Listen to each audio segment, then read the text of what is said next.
నిరుద్యోగ మిత్రుడు ఆంజనేయులు చనిపోవడం అనేది చాలా బాధాకరంగా ఉంది. ఎందుకంటే ఈరోజు ఉన్నటువంటి తెలంగాణ సమస్యలు ప్రధాన సమస్య నిరుద్యోగ సమస్య. ఈరోజు ఉన్నటువంటి కాంగ్రెస్ ప్రభుత్వం అధికారంలోకి వచ్చిన తర్వాత వెంటనే 2 లక్షల ఉద్యోగాలు భర్తీ చేస్తాం, వెంటనే నిరుద్యోగులకు కావాల్సిన హక్కులన్నీ హామీలను ఇస్తామని చెప్పేసి ఈరోజు గద్దెనెక్కిన తర్వాత కూడా నిరుద్యోగులు విస్మరించే ప్రయత్నం చేస్తూ ఉన్నారు.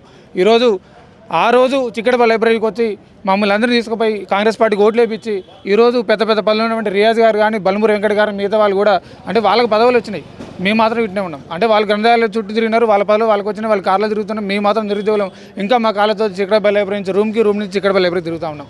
ఎంత ఇబ్బంది పడతా ఉంటారు నిరుద్యోగులు కూడా. ఇక్కడ 5 రూపాయల భోజనం తినుకుంటూ ప్రతి ఒక్క నిరుద్యోగి చాలా అంటే చాలా ఇబ్బంది పడతా ఉన్నాడు. మీరు అధికారంలోకి వచ్చి 2 సంవత్సరాల నుంచి ఒక్క నోటిఫికేషన్ కూడా వేయకుండా అంటే మీకు అధికారం కావాలన్నప్పుడు నిరుద్యోగులు కావాలి.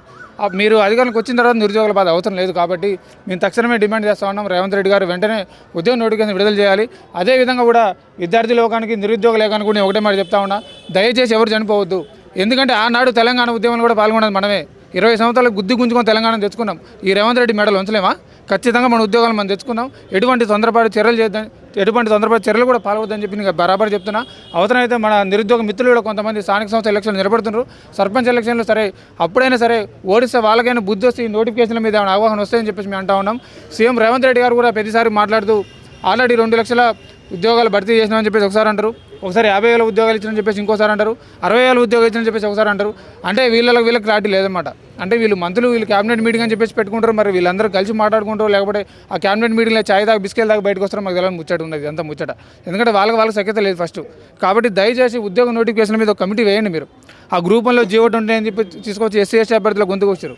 ఆ పోలీస్ నోటిఫికేషన్లో G.O. 46 తొలగిస్తామని చెప్పేసి 46 అభ్యర్థులు మొత్తం తిప్పించుకొని ఈరోజు ఓట్లు వేసిన తర్వాత అభ్యర్థులు వాళ్ళు చాలా ఇబ్బంది పడతా ఉన్నారు 2 సంవత్సరాల నుంచి. Group 2 నోటిఫికేషన్ కానీ Group 3 నోటిఫికేషన్ కానీ సరే మాకు ముఖ్యమంత్రి రేవంత్ రెడ్డి గారి మీద నమ్మకం లేదు. బట్టి విక్రమార్క గారు డిప్యూటీ సీఎం బట్టి విక్రమార్క గారు ఫస్ట్ నుంచి కాంగ్రెస్ పార్టీలో కాబట్టి వారి మీద మాకు నమ్మకం ఉంది. స్వయాన వారు కూడా 2 సార్లు జాబ్ క్యాలెండర్ పెట్టిన తర్వాత కూడా అది అమలు కాకపోతే మాకు ఎవరు నమ్మాలి కూడా మాకు అర్థం కాని పరిస్థితి ఉన్నది. నాయకులు వస్తున్నారు పోతున్నారు, ఇక్కడికి సిటీ సెంట్రల్ లైబ్రరీకి వస్తున్నారు పోతున్నారు, వాళ్ళందరూ హామీలు ఇస్తున్నారు ఇంకేస్తాం అని చెప్పి నోటిఫికేషన్ మరి ఇంతవరకు కూడా వేయట్లేదు కదా. ఏం చెప్పదలుచుకున్నారు మరి? ఏం తెలుసుకున్నారన్న బ్రదర్ ఏంటంటే ఫస్ట్ మీరు అడిగినప్పుడు త్వరలో అన్నారు, త్వరలో కాస్త మరి కొద్దిసేపట్లో అని చెప్పేసింది, మరికొద్ది కాసేపట్లో వెంటనే అని చెప్పేసి వెంటనే దగ్గరకు వచ్చేసారు. వెంటనే కాస్త మళ్ళీ ప్రక్రియ స్టార్ట్ చేసామని చెప్పేసి అంటున్నారు. అంటే ఇందాక చెప్పిన కదా ఆ రోజు బల్మూరి వెంకట్ కానీ రియాజ్ కానీ మిగతా ఇప్పుడు మా అద్దంకి దయ గారు కానీ కోదండరామ్ సార్ కానీ మేధావులంతా కూడా ఆ రోజు నిరుద్యోగుల దగ్గరికి వచ్చి మా కాంగ్రెస్ పార్టీని గెలిపియండి, బస్సు యాత్ర చేయండి అని చెప్పేసి కూడా మొత్తం జిల్లాలని తిరిగినాం, వాడ తిరిగినాం. మా అయ్యా అందరి కాళ్ళు మొక్కుకొని సరే గత ప్రభుత్వం బీఆర్ఎస్ ప్రభుత్వం నిరుద్యోగులు అన్యాయం జరిగింది కాబట్టి వీళ్ళని ఓడిద్దాం, వీలైనా సరే అధికారుల కోసం మా ఉద్యోగాలు మాకు వస్తాయని చెప్పేసి కూడా అన్ని కాళ్ళు పట్టుకుని లేకుండా ఓట్లు వేపిస్తే వీరు అధికారం వచ్చిన తర్వాత నిరుద్యోగులు విస్మరించే ప్రయత్నం చేస్తూ ఉన్నాం. మేము ఒకటే చెప్తా ఉన్నాం, ఆ రోజు రియాజ్ సార్ వచ్చినప్పుడు కూడా అడుగున్నాం, వాళ్ళు ఏమన్నారంటే గాంధీ భవన్ దగ్గర రండి, తర్వాత మీకు ఎటువంటి హామీ కావాలో దాని గురించి మాట్లాడదామని చెప్పేసి కానీ వాళ్ళు ఇంతవరకు కూడా రెస్పాన్స్ ఏం లేదు. బల్మూరి వెంకట్ కానీ వీళ్ళని ఎవరు రెస్పాండ్ కావట్లేదు. మళ్ళీ చెప్తున్నాం, రియాజ్ అయినా బల్మూరి వెంకట్ ఎవరైనా సరే మా కాబట్టి మాత్రం బడ్డలిపి కొడతాం బరాబర్గా.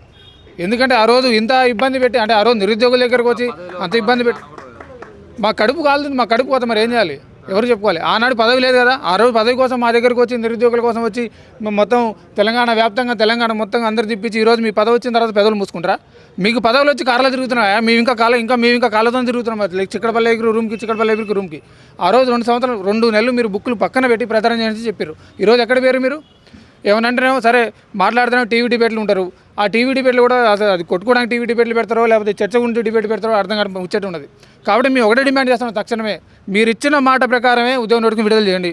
ఇదే ప్లేస్లో ఆనాడు రాహుల్ గాంధీ గారు వాళ్ళ లీడర్ ఈయనే కూర్చొని ఏదో హిందీలో మాట్లాడిపోయిండు, నిరుద్యోగులందరికీ ఫస్ట్ నిరుద్యోగ సమస్య తీర్చిన తర్వాత అందరి సమస్యలు తీరుస్తామని చెప్పేసి కూడా ఆ రోజు ఓట్ల కోసం ఇక్కడ వచ్చి కూర్చొని నిరుద్యోగులకు ఇబ్బంది పెట్టి ఈరోజు మా ఉద్యోగ నోటిఫికేషన్ మాకు ఎక్కడ అని చెప్పేసి అంటే పోలీసులతో నిరుద్యోగులు ఇప్పులు పలకొడతా ఉన్నారు.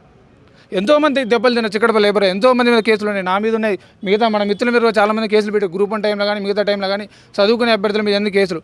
ఈ చిక్కడపల్లి లైబ్రరీ చుట్టూ కూడా ఒక సుమారు 7 మంది పోలీసులు తిరుగుతూ ఉంటారు.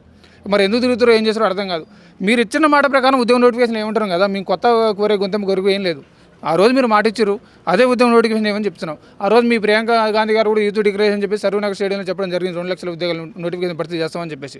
ఆల్రెడీ సంవత్సరంలోపు అంటారు మీరు, ఆల్రెడీ 2 సంవత్సరాలు అవుతున్నది, ఇంతవరకు ఒక్క ఉద్యోగ నోటిఫికేషన్ లేదు. గత ప్రభుత్వం ఇచ్చిన ఉద్యోగ నోటిఫికేషన్ మీ ఇచ్చిన అని చెప్పుకుంటారు, రేవంత్ రెడ్డి టామ్ కూడా డబ్బు కొట్టుకుని తిరుగుతూ ఉన్నాడు. మరి మా బాధ ఎవరు చెప్పాలో మా కడుపు ఎవరు చెప్పాలో అర్థం కాని పరిస్థితి ఉన్నది. కాబట్టి తక్షణమే మీరు ఇచ్చిన మాట ప్రకారం ఉద్యోగ నోటిఫికేషన్ విడుదల చేయండి. అది గ్రూప్స్ కానీ, డిఎస్సి కానీ, పోలీస్ నోటిఫికేషన్ కానీ, మన పవర్ సెక్టర్ నోటిఫికేషన్ కానీ, ఏ నోటిఫికేషన్ సరే వెంటనే భర్తీ చేసి, ఎందుకంటే చాలామంది నిరుద్యోగులు సుమారు 30 సంవత్సరాలు దాటిన నిరుద్యోగులు అందరూ కూడా ఇక్కడే లైబ్రరీలో చదువుకుంటున్నారు. ఇటు ఇంటికి పోలేక, ఇటు ప్రైవేట్ జాబ్ చేయలేక, ఇంటి దగ్గర మొహం చూపించుకోలేక, ఇటు వేరే పనికి పోలేక, ఒక పూట తినక ఎంత ఇబ్బంది పడతా ఉంటారో నాకు తెలుసు. ఇక్కడ అశోక్ నగర్లో కానీ, దిల్సుఖ్ నగర్లో కానీ చాలామంది నిరుద్యోగ అభ్యర్థులు చాలా అవస్థలు పడతా ఉన్నారు, ఇబ్బంది పడతా ఉన్నారు. ఇప్పటికైనా సరే ప్రభుత్వం అర్థం చేసుకొని, నిరుద్యోగుల బాధ అర్థం చేసుకొని, ఎందుకంటే సుమారు సంవత్సరం నుంచి ఎన్నో చేస్తున్నా, ఉద్యమాలు చేస్తున్నా, ధర్నా చేస్తున్నా, ఎన్ని చేస్తున్నా కానీ దున్నపోతు మీద వాన పడ్డట్టు ఉంది కానీ వీళ్ళైతే ఏం పట్టించుకోవట్లే. ఇప్పటికైనా సరే కనకరించి నిరుద్యోగుల మీద దయ చూపి జర ఉద్యోగ నోటిఫికేషన్ వెంటనే విడుదలని చెప్పేసి కోరుతా ఉన్నాం. ఈ అబ్బాయి సంబంధించి ఏదైతే వాళ్ళ బ్యాక్గ్రౌండ్ ఏంటంటే వాళ్ళ అమ్మ వాళ్ళు ఏం చేస్తారు, ఎట్లా ఉంది పరిస్థితి వాళ్ళ? వీళ్ళ బ్యాక్గ్రౌండ్ అంజలేని అభ్యర్థి ఇతని నల్గొండ డిస్ట్రిక్ట్ అని చెప్పేసి మాకు తెలిసింది. అంటే ఇక లైబ్రరీలో ఒక మిత్రుడు, ఆ మిత్రుని ద్వారా మాకు తెలిసింది.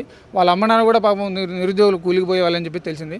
అయితే తను కూడా పాపం సుమారు 7 సంవత్సరాల నుంచి కూడా ఉద్యోగ నోటిఫికేషన్ ప్రిపేర్ అవుతూ ఉన్నాడు. ఇక పార్టీని నమ్మి ఓటేసిన కాంగ్రెస్ పార్టీని, సరే కాంగ్రెస్ పార్టీ అధికారంలోకి వచ్చిన తర్వాత మా ఉద్యోగ నోటిఫికేషన్ వస్తాయని చెప్పేసి నమ్మకంతో ఉన్నాడు. అయితే ఇటు ఇంటి దగ్గర ప్రెజరు, ఇటు పక్కన ఫ్రెండ్స్ ఏదో ప్రైవేట్ జాబ్ చేసుకునేసరికి ఇతని మీద ఒత్తిడి బాగా పెరిగిపోయింది అనమాట.